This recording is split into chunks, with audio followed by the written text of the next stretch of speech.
Makin panas. Alumni UGM bergerak, ultimatum rektor dan Jokowi soal dugaan ijazah palsu. Isu dugaan ijazah palsu yang menyeret nama Presiden ke-7 RI, Joko Widodo, kian memanas dan menyedot perhatian publik. Belakangan ini, sorotan tertuju pada Pasar Pramuka yang disebut-sebut sebagai lokasi pencetakan ijazah tersebut.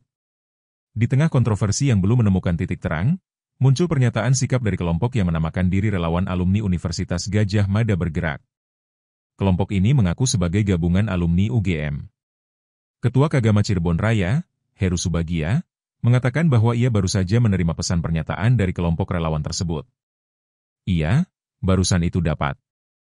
30 menit yang lalu, ujar Heru kepada media, Kamis, 3 Juli 2025.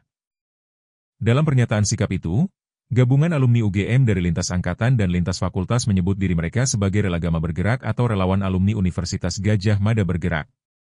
Relagama Bergerak lahir atas dasar niat, ide, dan semangat bersama untuk berkontribusi menjaga nama baik alma mater serta menjunjung tinggi marwah UGM sebagai PTN yang melambangkan kampus perjuangan dan kerakyatan Indonesia, tertulis pada pernyataan sikap tersebut. Lebih lanjut, setelah mencermati dinamika dugaan ijazah palsu Jokowi, Relagama Bergerak sepakat untuk menyatakan pendapat. Relagama Bergerak menegaskan bahwa mereka menjunjung tinggi prinsip kejujuran, berdasar nilai-nilai objektivitas, dan keterbukaan informasi kepada publik. Download Tribun X sekarang, menghadirkan lokal menjadi Indonesia.